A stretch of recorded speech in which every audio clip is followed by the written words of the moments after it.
सम्पूर्णमा हार्दिक नमस्कार। आज पनि आएको छु है हजुरहरूको माझमा एउटा गजललाई लिएर। र यो गजललाई चाहिँ मैले आफैले रचना गरेको होइन, मैले आवाज दिन मात्र खोजेको छु। एकदमै सुन्दर उत्कृष्ट शब्दहरू रहेका छन्, त्यसैले मैले आवाज दिन खोजेको छु। कस्तो लाग्छ, जसो लाग्छ त्यस्तै प्रतिक्रिया दिन नभुल्नुहोला। र गजल यसरी सुरु हुन्छ। मरेको मान्छे भन फर्केर कहाँ आउँछ, मरेको मान्छे भन फर्केर कहाँ आउँछ, लुटिसकेको धन फर्केर कहाँ आउँछ। मरेको मान्छे भन फर्केर कहाँ आउँछ, लुटिसकेको धन फर्केर कहाँ आउँछ। आखिर जति सुकै रोई कराई गरे पनि, आखिर जति सुकै रोई कराई गरे पनि बितेको बचपन फर्केर कहाँ आउँछ। आखिर जति सुकै रोई कराई गरे पनि बितेको बचपन फर्केर कहाँ आउँछ।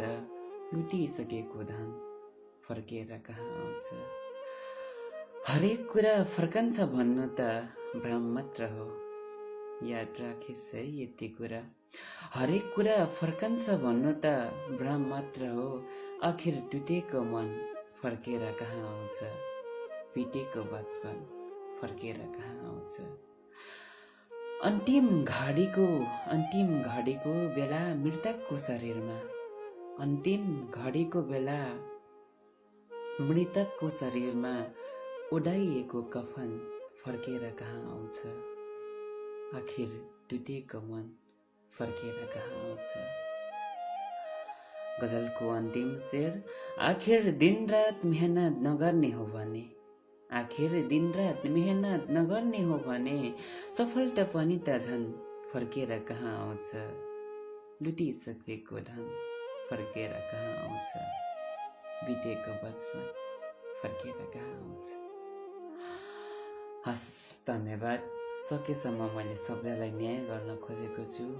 कति ठाउँमा मैले न्याय गर्न सकिनँ होला, क्षमा प्रार्थी छु है। हजुरहरूले प्रतिक्रिया दिनु होला। धन्यवाद, नमस्कार।